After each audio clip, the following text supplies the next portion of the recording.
اللہ تعالیٰ علی اور میں کچھوچا شریف پہنچے ہوں تو جو لوگ کچھوچا شریف گئے ہوں گے وہ اس سمے وہ دیکھے ہوں گے کہ مزار شریف پر جانے کے لیے جو زینے بنے ہوئے ہیں سیڑھی بنی ہوئی ہے، اوپر جانے کے لیے ہر سیڑھی میں جائیے تو کوئی ایک آدمی بیٹھا ملتا ہے رومال بچھا کر، یہاں پیسہ نہیں کیوں؟ تو حضرت مخدوم صاحب یہاں بیٹھ کے وظیفہ پڑھتے ہیں، یہاں دیکھیں آپ آگے بڑھے مفتی نام ہے وہاں بھی بیٹھا ہوا ہے، یہاں پیسہ دیجیے کیوں؟ تو یہاں شام کو بیٹھتے تھے اور بیٹھ کے ذکر کرتے تھے، چلے جائیے سارے دن کے یہی میں پیچھے پیچھے حضرت خواجہ صاحب آ گیا، حضرت خواجہ صاحب حسین و جمیل تو تھے ماشاءاللہ، سفید براق کی لباس، چلے جا رہے آگے، لوگوں نے کہا یہاں پیسہ دیا، خواجہ صاحب نے پوچھا کیا بات کیوں؟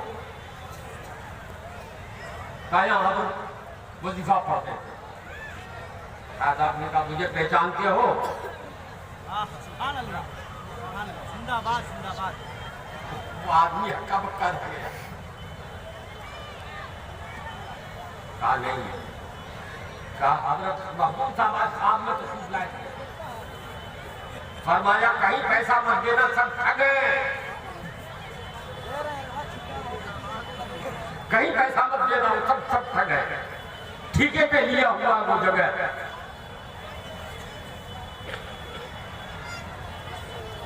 اتنے تھے یہاں سے نیچے سے لے کر اوپر دینے پر سب خواجہ صاحب کا چہرہ دیکھنے لگا کہ خواجہ صاحب اپنا آگے بڑھ گئے، میں بھی پیچھے پیچھے مزار شریف، تو خواجہ صاحب ان چیزوں کے قائل نہیں تھے، اور آج اس میں وہی ہو رہا ہے، آپ لوگ آئے ہیں وہی دیکھنے کے، خواجہ صاحب اس کا نام نہیں، خواجہ صاحب کو تو کس نے پہچانا؟ آنکھ والے تیری جوبن کا تماشا دیکھے، دیدہ کور کو کیا آئے نظر کیا دیکھے، خواجہ صاحب ان کرامتوں کے آدمی نہیں تھے، علم و فضل کی کرامت کے آدمی تھے، خواجہ صاحب کی کتاب لکھی خواجہ صاحب نے ہے، اس کو کوئی سمجھ لے، اس کو کوئی سمجھ لے، جیسے وہ یہودی امام محمد کی کتاب کو سمجھ کر ایمان لے آیا تھا، آج کا کوئی غیر مسلم اگر اس کتاب کو سمجھ لے تو یقیناً وہ بھی ایمان لائے گا، خواجہ صاحب نے اپنے علم کا جوہر اس کو دکھایا ہے، مگر خواجہ صاحب کو لوگوں نے آج کل تو طرح طرح کے طرح کا مزار، یہ دھکر پیر کا مزار، یہ گھوڑا پیر کا مزار، یہ فنا پیر کا مزار، سب لوگ جا کے وہاں منت مانتے ہیں، رونا دھونا کرتے ہیں کہ اپنی مراد پوری ہو جائے، مراد دنیا بھی۔ حضرت خواجہ صاحب یہ دھکر پیر کی طرح نہیں تھے، پھکر پیر کی طرح نہیں تھے، سنو خواجہ صاحب کا، حضرت خواجہ صاحب رحمت اللہ تعالیٰ علیہ کا جس دن وصال ہوا، جس دن وصال ہوا، اور وصال ہوا 3 بجے رات، 3 بجے رات، اس دن 9 بجے رات میں نے خواجہ صاحب کو فون کیا، یہ سمجھتے کہ خواجہ اچھے ہوتے، اور 3 بجے انتقال ہو رہا ہے 5 بجے کے پاس، کچھ مسائل میرے الجھے ہوئے تھے، مجھ سے حل نہیں ہو رہے تھے، میں نے خواجہ صاحب سے فون پہ مسائل پوچھے، میں نے حل کرنا چاہا خواجہ صاحب سے پوچھ کر، تو خواجہ صاحب نے 9 بجے رات میں مجھے مسائل سمجھائے، آج ہندوستان میں کوئی سمجھانے والا نہیں ہے، 9 بجے رات سمجھائے اور 3 بجے صبح خواجہ صاحب کا انتقال ہوا، خواجہ صاحب اس علم و فضل کے مالک تھے، بہرحال خواجہ صاحب کا 3 بجے یہاں انتقال ہوا، مولانا قمر الزمان صاحب آدمی جو لندن میں رہتے تھے، ان کا مضمون شاعری ہو چکا ہے اور مجھ سے انہوں نے خود بیان بھی کیا کہ میں لندن میں اپنے کمرے میں سویا ہوا، خواب میں دیکھتا ہوں کہ بہت بڑا جلسہ ہے اور اس جلسے میں حضور مفتی اعظم ہی تشریف لائے۔ جلسہ ختم ہوا، حضور مفتی اعظم کی دعا کے بعد حضور مفتی اعظم اپنے کمرے میں گئے۔ جلسہ بھر نے جہاں قیام رکھا تھا وہاں گئے اور میں بھی پیچھے پیچھے گیا۔ حضرت لیٹے ہیں چارپائی پر، حضور مفتی اعظم، میں پیر دبا رہا ہوں، یہ مولانا قمر کا بیان ہے، میں پیر دبا رہا ہوں تو دیکھا ایک چارپائی اور لگی ہوئی ہے۔ حضرت نے فرمایا اس پہ بستر لگاؤ،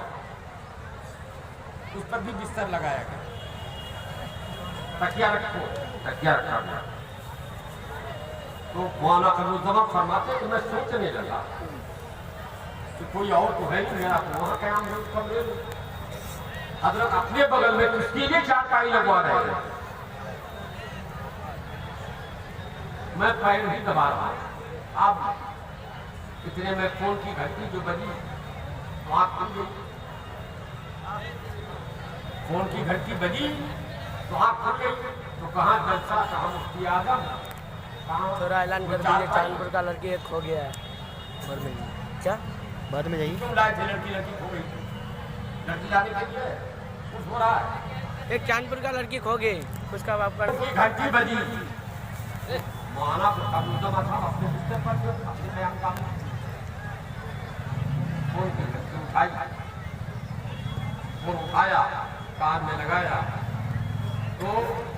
رونی آباد میں مولانا علی الدین صاحب تھے، انہوں نے بتایا کہ ابھی فون آیا ہے کہ 3 بجے حضرت خواجہ صاحب کا انتقال ہو۔ اب مجھے سمجھ میں آیا کہ وہ چارپائی مفتی اعظم نے حضرت خواجہ صاحب کے لیے لگائی تھی، مفتی اعظم کی بارگاہ کے مقرب تھے، حضرت خواجہ صاحب کی وہ چارپائی مفتی اعظم نے اپنے قریب لگوائی، خواجہ صاحب کی ذات ہوئی۔ خواجہ صاحب یہ نقلی پیروں کی طرح سے دنیا کی کرامت دکھانے کے لیے نہیں تھے۔ خواجہ صاحب نے جو کتاب لکھی ہے اس کو اگر کوئی آج پڑھ لے سمجھ کے تو اس سے بڑا عالم کوئی نہیں۔ خواجہ صاحب کا ادنا ایک شاگرد نہیں، میں نے کتاب لکھی ہے، کئی کتابیں ہیں، ایک کتاب ہے، پورے ہندوستان سے پاکستان سے فون آ رہے ہیں کہ حضرت آپ نے جو لکھا ہے اور اخیر میں جو چارٹ بنایا ہے وہ چارٹ سمجھ میں نہیں آتا، آپ بھی اس کی شرح دیکھیے۔ خواجہ صاحب نے مطیع الرحمان نے لکھی ہے اور مطیع الرحمان کا یہ عالم ہے کہ 9 بجے رات، جس رات کو خواجہ صاحب وصال فرما رہے ہیں، خواجہ صاحب سے اپنے مسائل حل کرا رہا اور جو مسئلہ حل نہیں ہو سکا، میں نے خواجہ صاحب کے تعلق سے ہم لوگوں نے نمبر نکالا ہے، امام علم و فن نمبر، اس مضمون میں نے پورے ہندوستان پاکستان کو چیلنج کیا ہے کہ ایک مسئلہ اعلیٰ حضرت نے لکھا ہے یہ حل نہیں ہو رہا ہے، الحمدللہ حل کر کے میں بیٹھا ہوا ہوں، لیکن میں نے اس میں لکھا ہے کہ حل نہیں ہو رہا ہے، اگر کوئی ہے ہندوستان پاکستان میں تو اس کو حل کر کے دکھا دے، اور ایک یہی مسئلہ نہیں، اس طرح کے 50 مسئلے خواجہ صاحب نے حل کر کے چھپوا دیے۔ تو خواجہ صاحب کے علم و فضل کا یہ عالم تھا، مگر ہم لوگوں نے خواجہ صاحب کو پہچانا ہی نہیں۔ خواجہ صاحب کو بھی ایک عام پیر کی طرح، چاہے اصلی پیر ہو یا نقلی پیر، اس طرح سے سمجھ لیا ہے، ان کا یہ دھوم دھام سے عرس منا رہے، میلہ لگا رہے، اور کیا کیا کر رہے ہیں۔ خواجہ صاحب کی جو شخصیت ہے اس شخصیت کو اگر کسی نے پہچانا تو مفتی اعظم نے پہچانا، دوسرا کسی نے نہیں پہچانا۔ مفتی خواجہ صاحب کے پیر حضور مفتی اعظم، انہوں نے پہچانا کہ خواجہ صاحب کیا ہے، دوسرا کوئی پہچان نہیں سکا۔ اللہ تبارک و تعالیٰ ہم کو آپ کو توفیق دے کہ ہم اپنے اہل علم علماء کو پہچانیں اور ان کی قدر کریں۔ مگر وہ جو کہتے ہیں کہ مرنے کے بعد فاتحہ پڑھنے سے زندگی میں کوئی کسی کی قدر نہیں ہے۔ جب تک خواجہ صاحب زندہ رہے کیا قدر ہوئی ہے ہمارے دل میں دیا۔ خواجہ صاحب کی کسی نے قدر نہیں کی اور آج سب ان کا کچھ منا رہے ہیں، ان کا نام لے رہے ہیں۔ خواجہ صاحب کی زندگی میں کسی نے قدر نہیں کی۔ خواجہ صاحب امام علم و فن اور تنہا ان کی ذات تھی جو خواجہ حضرت اعلیٰ حضرت امام محمد رضا فاضل بریلوی رضی اللہ تعالیٰ عنہ کے علم و فنون کے وارث تھے۔ یقیناً دنیاوی اعتبار سے وارث بریلوی کے لوگ، لیکن علم کے وارث خواجہ صاحب تھے،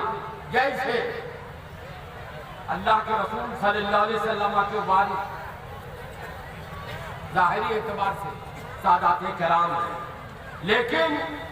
اللہ کے رسول نے ارشاد فرمایا العلماء ورثۃ الانبیاء، نبی کا وارث نبی کے علم کا سے سینے کو بھر کے رکھنے والے لوگ۔ تو ویسے ہی اعلیٰ حضرت رضی اللہ تعالیٰ عنہ کے علمی وارث اگر کوئی تھی اپنے زمانے میں تو وہ صرف خواجہ صاحب رحمۃ اللہ تعالیٰ علیہ کی ذات تھی، اور کوئی ذات ہند و پاک میں تھی نہیں۔ اور اگر کوئی دعویٰ کرے کہ نہیں آج بھی ہم ہیں تو خواجہ صاحب کی کتاب کا ایک ورق میں ان کے سامنے رکھوں گا، وہ مجھے سمجھا دے۔ یہاں سے لے کر ہندوستان سے لے کر پاکستان تک کوئی نظر نہیں آتا جو سمجھا سکے۔ خواجہ صاحب کی بات آپ کی بارگاہ میں آئیے ادب کے ساتھ، کوئی دنیا کی نیت نہیں، خالص علم کی نیت سے آئے۔ اور خواجہ صاحب سے قرآن شریف حدیث شریف فقہ کے عالم نہیں تھے، خواجہ صاحب سے ان تمام علوم کے حامل تھے جن کو اعلیٰ حضرت رضی اللہ تعالیٰ عنہ نے زندہ کیا ہے۔ اس لیے خواجہ صاحب کے ہاں آ کر علم کی بھیک مانگے، یہی نہیں کہ مولوی لوگ جائیں تو مولوی لوگ ہی کو فیضان ملے گا علم کا، نہیں، الجبرا کوئی کسی کو حل نہیں ہو رہا ہے۔ خواجہ صاحب کے مدار پر آ کر وہ فریاد کرے کہ ہم کو الجبرا آ جائے، الجبرا آ جائے گا۔ کوئی ٹرگنومیٹری اگر نہیں آتی ہے اور نہیں سمجھ میں آتی ہے وہ آ کے مانگے، وہ اس کا فائد ملے گا۔ کوئی جغرافیہ کا طالب علم ہے وہ آ کے مانگے، اس کا ملے گا۔ جو کوئی میتھ کا آدمی اگر ہے اور میتھ اس کو حل نہیں ہو رہا ہے، پاس نہیں ہو پا رہا ہے یا نمبر زیادہ نہیں آ رہا ہے، اس کی بھیک مانگے، وہ ملے گا خواجہ صاحب کے ہاں سے۔ خواجہ صاحب مصر کے لیے تھے، جھارکھنڈ کے لیے نہیں تھے۔ اللہ تعالیٰ آپ کو ہم کو سب کو توفیق دے سمجھنے کی اور خواجہ صاحب کو جیسا مانگنا چاہیے مانگنے کی۔ وآخر دعوانا الحمدللہ رب العالمین۔ خواجہ صاحب گئے، اب ہم بھی چراغ میں چراغ بجا صاحب۔ السلام علیکم۔